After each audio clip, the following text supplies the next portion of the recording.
మీ ఎలాంటి వ్యాపార ప్రకటనలకైనా వెంటనే మా ఛానల్ సంప్రదించండి. అందరికీ నమస్కారం. నేను శిరీష. ఈరోజు మనతో పాటు ఉన్నారు ప్రముఖ ఆధ్యాత్మికవేత్త, ఆస్ట్రో న్యూమరాలజిస్ట్ జయప్రద గారు. అమ్మతో మాట్లాడదాం. అమ్మ నమస్కారం.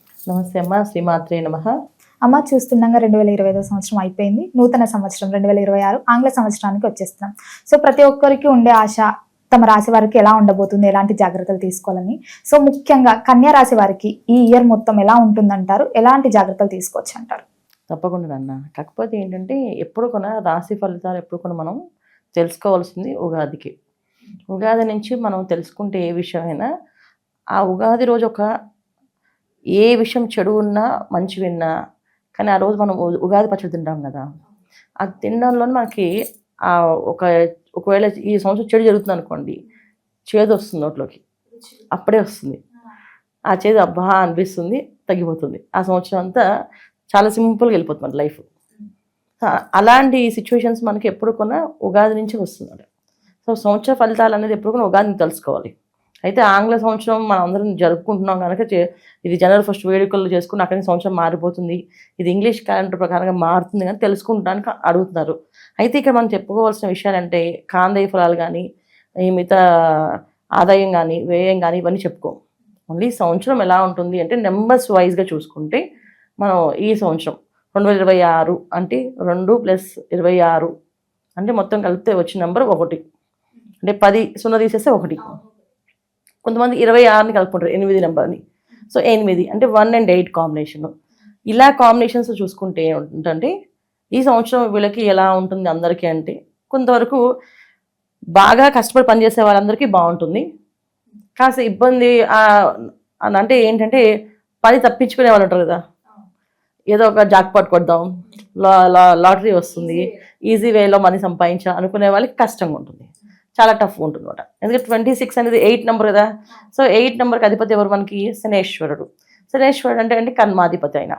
సో అంటే ఏంటి, మనం ఏదైనా సరే పని చేసి సాధించుకోవాలి, నువ్వు పని చేయకుండా అడిగితే ఇవ్వను అంటారు, అదేనమాట. సో అందుకని ఈ సంవత్సరం చేసుకోవాల్సిన విషయాలు, వ్యవహారాలు అన్నీ ఏంటంటే కన్యా రాశి వైజ్గా మనం తీసుకుంటే గురువు కానీ, శనేశ్వరుడు కానీ, తర్వాత కేతు కానీ, రాహు కానీ, ఈ 4 గ్రహాలు పెద్ద గ్రహాలు. ఎప్పుడు మన సంవత్సర ఫలితాల్లో మనం తీసుకోవాల్సినవి ఈ 4 గ్రహాలు.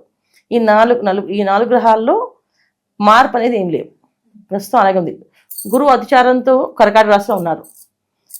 ఈ అతిచార యోగం అనేది వీళ్ళకి ఆల్మోస్ట్ ఫిబ్రవరి దాకా ఉంటుంది, గురువు అతిచార యోగం. అందువల్ల ఏంటంటే గురువు ఉన్నంతకాలం కన్యా రాశి వాళ్ళకి ఒక లాభస్థానంలో గురువు వీళ్ళకి.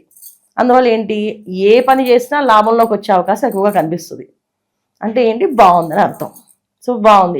ఎలాంటి విషయాలు లాభాల్లో వస్తాయండి? శుభగ్రహం మనకి లాభస్థానంలో ఉండడం వల్ల ఏమవుతుంది, ఏ ఫలితాలు వస్తాయంటే ఖచ్చితంగా ఉద్యోగాల్లో మార్పులు ఉంటాయి, వ్యాపారంలో అభివృద్ధి ఉంటుంది, తర్వాత విద్యార్థులకి మంచి ర్యాంకుల్లో వెళ్ళి చదువుకునే అవకాశాలు ఉంటాయి, విదేశీ ప్రయాణాలు చేసే వాళ్ళకి యోగం ఉంటుంది. ఎందుకు విదేశీ ప్రయాణ యోగం వాళ్ళకి? 6వ స్థానంలో రాహు. ఈ 6వ స్థానంలో రాహు ఉన్న వాళ్ళు ఏంటంటే ఏది అనుకున్నా సకాలంలో చేసుకునే అవకాశం ఎక్కువగా ఈ కన్యా రాశి వాళ్ళకి ఈ సంవత్సరం ఉంది. సో మనం ఈ వైజ్గా చూసుకుంటే బాగుంది. అంటే వీళ్ళకి 50% కన్యా రాశి వాళ్ళకి అనుకూలంగానే ఉంది.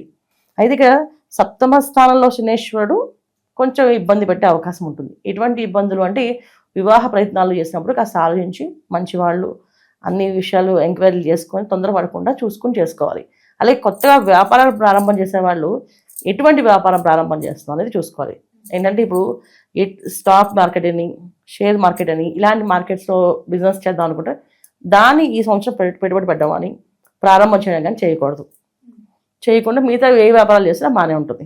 బట్టల వ్యాపారం పెట్టినా, హోటల్ బిజినెస్ పెట్టుకున్నా, తర్వాత ఓన్ ప్రొఫెషనల్గా వాళ్ళు స్టార్ట్ చేసుకున్నా, ప్రొఫెషన్స్గా మేము ఓన్గా ఇవన్నీ స్టార్ట్ చేద్దాం, ఒక డాక్టర్స్, ఒక యాక్టర్స్, అడ్వకేట్స్ వీళ్ళందరూ కూడా ఓన్గా చేసుకుందాం అనుకున్న వాళ్ళందరూ కూడా హ్యాపీగా స్టార్ట్ చేసుకోవచ్చు.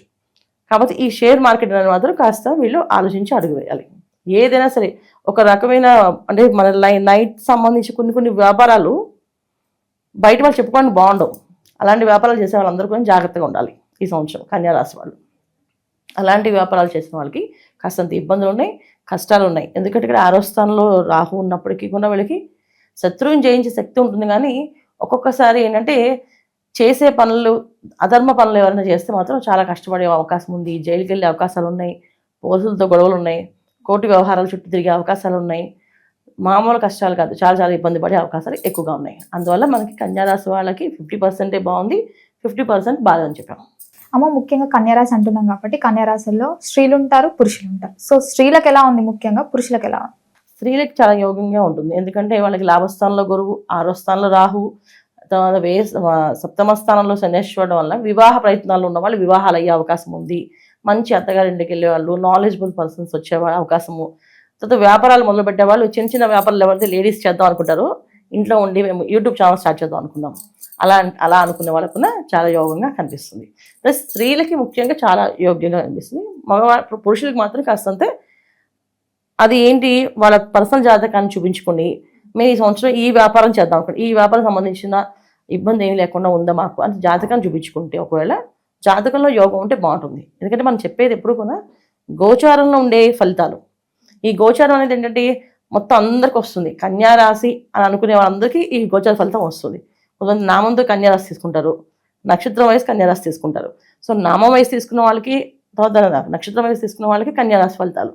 అయితే పర్సన్ జాతకం అంటే లగ్నం వయసు తీసుకుంటాం మనం, అంటే టైమ్ ఆఫ్ బర్త్ కరెక్ట్గా ఉంటే ఏ లగ్నం అయింది. సో ఆ లగ్నానికి శనేశ్వరుడు వాళ్ళకి యోగకారకుడా లేకపోతే ఇబ్బంది పెట్టే ఆయన చూసుకోవాలి. అంటే పాపగ్రహమా శుభగ్రహమా? శుభగ్రహం అయితే శుభ ఫలితాలు వస్తాయి, పాపగ్రహం అయితే ఖచ్చితంగా పాప ఫలితాలు వస్తాయి. ఇది గోచారీత్యా వచ్చే బాగున్నప్పటికీ కూడా పర్సనల్ జాతకంలో బాగాలేకపోతే ఇబ్బంది అనేది ఎదుర్కోవాల్సి వస్తుంది. అందుకని ఏంటంటే జాతకాన్ని ఒకసారి చూపించుకోవాలి. కొత్తగా వ్యాపారం ప్రారంభం చేద్దాం అనుకున్న వాళ్ళు, ఏదైనా కొత్త పనులు చేద్దాం అనుకున్న వాళ్ళు, లేదా ఇల్లు కొనుక్కోవాలనుకున్నా, ఇల్లు కట్టుకోవాలనుకున్నా, ఈ సంవత్సరం ఎలా ఉంది మా జాతకం, కట్టుకోగలమా అని చూసుకోవాలి. ఎందుకంటే వృధా ఖర్చులు, ఎక్కువ ప్రయాసపడే అవకాశాలు, ఇబ్బంది పడే అవకాశాలు కనిపిస్తున్నాయి కన్యారాశి వాళ్ళకి. అదే చూపించుకుని పర్సనల్ జాతకాన్ని చూపించుకొని చేయడం వల్ల చాలా క్లారిటీగా వాళ్ళకి రెమెడీస్, పరిహారాలు ఎన్నో వస్తే చేసుకోవచ్చు. ముఖ్యంగా అమ్మ ఈ కన్యారాశిలో ఉన్న కళాకారులకి, సినీ రంగంలో వారికి, అలాగే రాజకీయ రంగంలోకి ఈ ఇయర్ అంతా ఎలా ఉండబోతుంది అంటారు? ధర్మంగా చేద్దాం అనుకున్న అందరికీ బాగుంటుందన్న.